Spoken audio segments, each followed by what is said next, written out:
ದವಾಖಾನಿಗೆ ಹೋದಂಥ ಸಂದರ್ಭದಲ್ಲಿ ಲಕ್ಷ ಲಕ್ಷ ಆಗ್ತಾ ಇದೀವಿ ಈಗಿನ ಕಾಲದಲ್ಲಿ ನೋಡ್ಬೋದು. ಎಲ್ಲರೂ ನೋಡಿದ್ದಾದೆ ಒಂದು ಕ್ರೀಡೆ ಏನಾನು ಇದು ಅಂಗಡ ಬಾಪುಗೌಡ ಅವ್ರು ಕೊಟ್ಟಿದ್ದಾಗಿದ್ದರೆ, ಇದು ಕ್ರೀಡೆಗೆ ವ್ಯವಸ್ಥೆ ಮಾಡಿದ್ದಾಗಿದ್ರೆ ಇಲ್ಲಿ ಬೆವರು ನಮ್ಮ ಈ ಭೂಮಿ ಬಿದ್ದಂಥ ಸಂದರ್ಭದಲ್ಲಿ ಆ ಬೆವರಿ ಮೂಲಕ ನಮ್ಮ ರೋಗ ರುಜಿನಗಳು ಎಲ್ಲವೂ ಒಡೆದು ಹೋಗ್ತವೆ.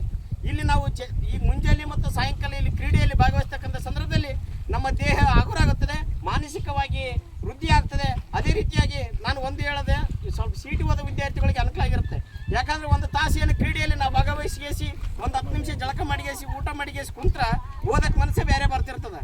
ಹಂಗಾಗಿ ಕ್ರೀಡೆಯಲ್ಲಿ ಭಾಗವಹಿಸಿದ ವಿದ್ಯಾರ್ಥಿಗಳು ಎಲ್ಲರೂ ಕ್ರೀಡೆಯಲ್ಲಿ ಭಾಗವಹಿಸೋದ್ರ ಮೂಲಕ ಸ್ವಾಮಿ ವಿವೇಕಾನಂದರು ಶತಶತಮಾನಗಳ ಹಿಂದೆ ಹೇಳಿದ್ದಾರೆ, ಯುವಕರೇ ದೇಶದ ಆಸ್ತಿ ಅಂತ. ಇನ್ನು ಅನೇಕ ಮಹನೀಯರು ಇಂಥ ಮಾತುಗಳನ್ನು ಹೇಳಿದ್ದಾರೆ.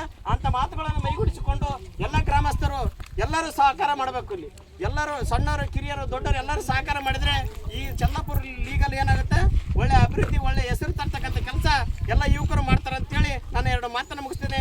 ಎಲ್ಲರಿಗೆ ದಯವಿಟ್ಟು ಧನ್ಯವಾದಗಳು.